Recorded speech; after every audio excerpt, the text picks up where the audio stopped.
Hey everybody, it's Scott Shetler here at Extreme Performance Training Systems with my partner Chris Jones from Nucleus Brazilian Jiu Jitsu.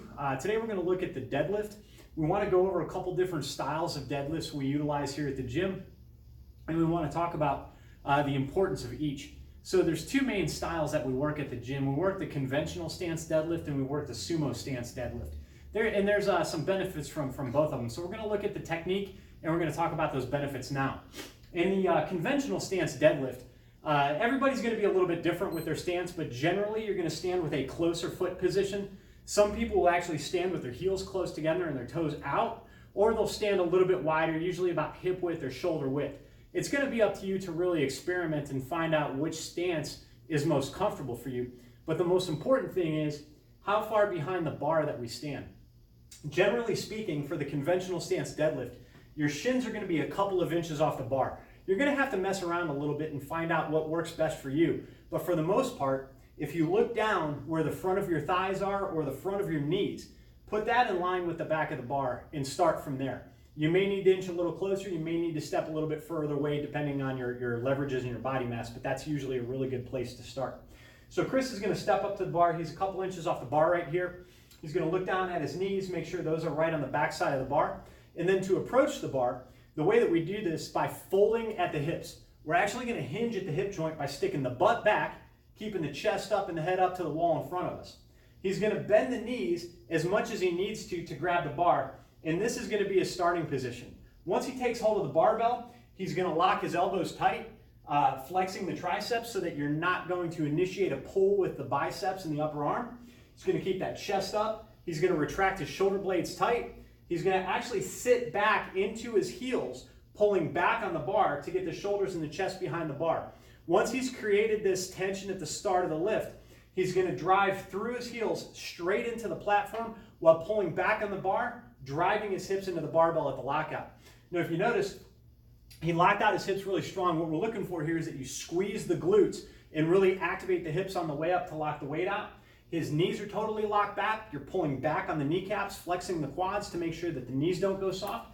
His chest is up. His shoulders are back behind the bar. A lot of times we'll see a soft lockout where the hips don't fully extend. So make sure you drive those hips through at the top while flexing the knees. To reverse the movement, all he's going to do is stick his hips back, folding and hinging at the hips just like he set up, and the bar is going to go straight down back to the platform. So with the conventional deadlift, and with the sumo too, but it's really important that it's a hip action, all right? So you saw that he sat back on the hips, he hinged at the hips, he only bent the knees what he needed to get down and grab the bar, and then from there, you can drop the hips a little bit lower, you can pull the chest up. You've got to work with your body, your personal body dimensions, your leverages and things like that. So that again is the conventional stance deadlift, usually characterized by a closer stance where we're grabbing the bar with the hands outside of the legs. Now the sumo stance deadlift, we're gonna do the reverse of that. We're actually gonna stand a little bit wider.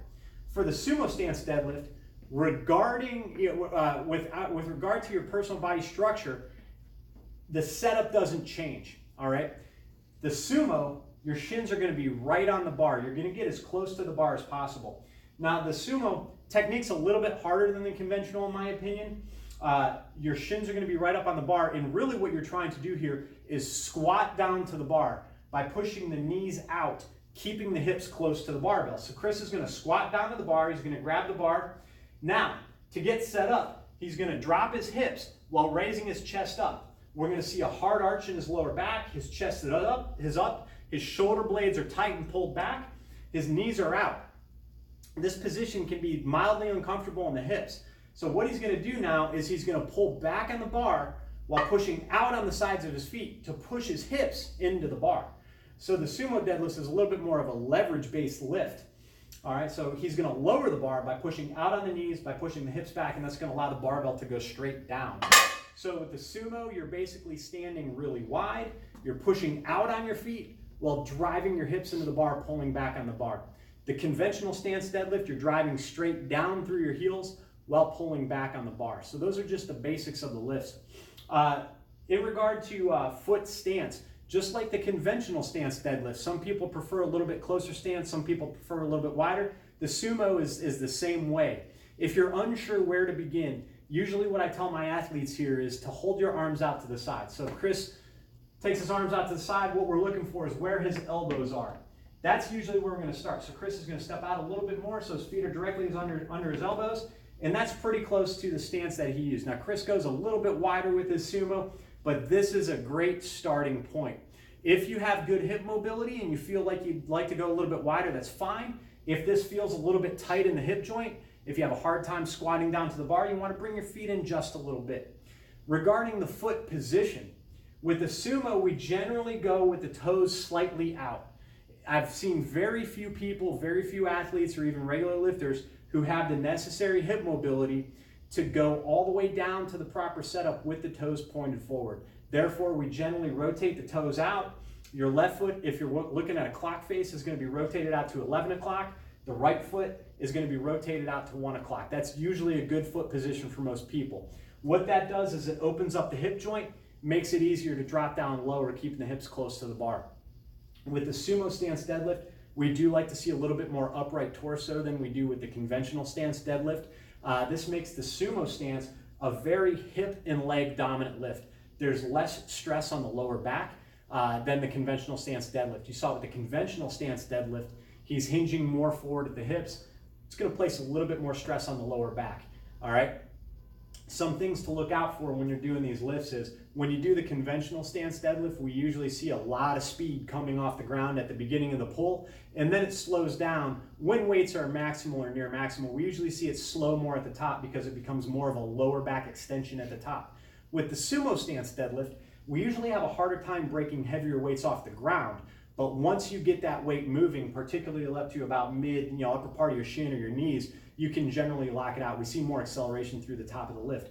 That is because the leverage changes. As the bar comes up off the ground, the hips get closer to the bar and we're in a more favorable leverage to complete the lift. So those are just some things that you'll notice when you're doing these two variations. If you're not sure which is the correct variation for you, I would definitely experiment with both of them to see what you prefer. But I can say that with Chris and a lot of the athletes that I've worked with here at the training center, we generally prefer the sumo stance deadlift because it does build up massively, massively strong hips. And with Chris being a jiu-jitsu athlete and a lot of the other people that I work with, hips are very, very important for most athletic sports.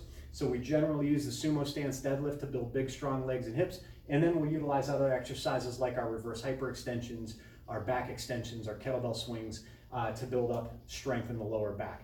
So those are the two stances of the deadlift we generally work here at the gym. Again, the conventional and sumo stance. Figure out what's best for you. I did want to make one more mention about grip. You saw Chris use a couple different grips. On the conventional deadlift, he went with what we call a double overhand grip. That's where the palms face back. They face your body as you grip the bar. If you noticed on the sumo stance deadlift, he used what we call an over-under grip. He rotated one palm up and one palm down. That's called a mixed grip. The benefit to the mixed grip is it puts 5 fingers on each side of the bar. When you pull with a double overhand grip, unless you use a special technique like the hook grip where you trap your thumb with your fingers onto the bar, it's very, very prevalent in Olympic style weightlifting. Unless you use that hook grip, there's going to be a point where you're working up in weights that the bar is going to roll back and break open at the thumbs because that's the weak point of your grip. To combat that, you turn one palm up. Doesn't matter, you're going to find one's probably a little bit more comfortable than the other, but you turn one palm up, one palm down, puts 5 fingers on each side of the bar, strengthens up your grip, and it should be implemented when you get to heavier and heavier sets. So generally what we like to do with our grip is when we're working lighter sets or we're working up to a heavy weight, we'll go double overhand until we need to switch. Some of the people I work with do prefer that hook grip, but it can be very stressful on the thumbs. It does take some getting used to, but it's also a very effective grip. To implement the hook grip, all you have to do is when you wrap your fingers around the bar, thumb goes down first, and then you trap the thumb with your first 2 or 3 fingers, depending on what you can get on the thumb. And that locks the thumb onto the barbell and prevents the barbell from breaking your grip open at the thumbs. So hopefully you enjoyed this video. Hopefully if you had any questions about your deadlift technique or how to implement it in your training, this answered it. And until next time, stay strong and stay healthy.